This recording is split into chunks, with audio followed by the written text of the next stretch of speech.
Today's assignment is going to be about changing the scene. So I have this scene where he's in the desert, but he can only get 3 Cheetos here, and then the game's kind of over, and that's not very exciting. So what I want to happen is once he catches all 3 of these Cheeto balls, then we're going to switch to a new place, and he gets to catch new Cheeto balls there.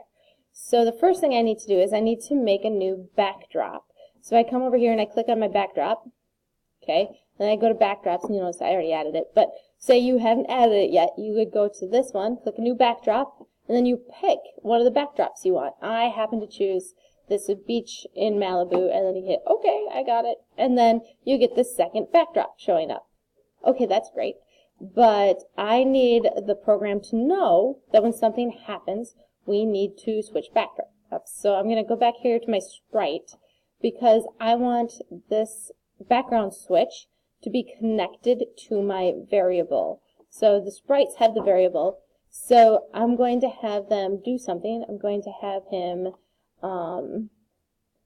repeat until, okay, there it is, repeat until something happens, and that's when my, until something, the score, right? So I put this greater than less than thing because I want my score to go in here. And once he gets 3 of these, the score will be 3.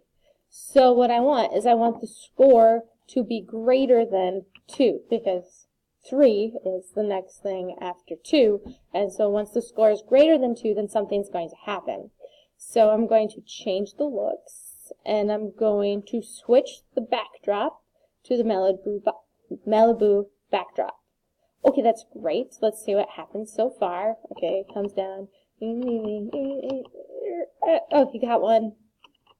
He caught the second. He caught the third. Ah! And then the background switched. But I don't have any of my Cheeto balls because my Cheeto balls don't know to come back when the background switches. So change that. Oh, go back to starting. Okay, so here's my Cheeto ball. See, it does all this cool stuff. But let's have it do something when the backdrop switches. So I go to events.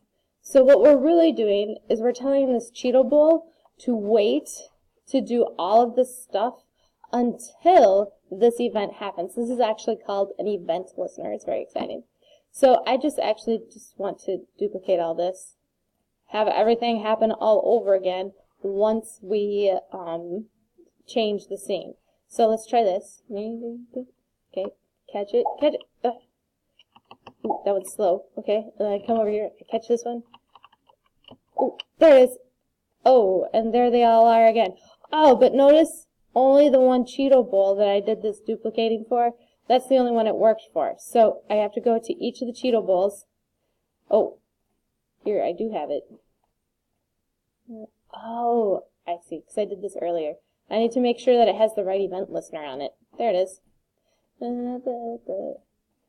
need to make sure, no, not message, when the backdrop switches to the beach. So you can have the backdrop switch, have that be, or you could have other things happen. So you'll notice, so when it gets so loud, when you receive some sort of message, or you could send a message. So that's kind of cool. Okay, so let's try it like this, and then I'll show you what happens when you just send messages. Okay. Oh, I can't catch it. There it goes. Okay, so now you notice I've done all that. That's great. Okay, so what if instead of when the background changes, I decide to send a message? So let's come over here. So when the score is greater than 2, we can have it send a message. So let's broadcast this message, and I want to change this. I want to make a new message. I want to call it the Malibu message. Okay, so when we send the message Malibu, then these guys, instead of saying when the backdrop switches, we could say when they receive the message, then they need to do these cool things. Now, it's a little confusing because I just did the same thing twice, but with 2 different event listeners, and that's okay. So then he comes and eats it. Oh, okay. So it worked both ways. It worked both for the, when the background switches, it automatically sends this message that you need to change all these things.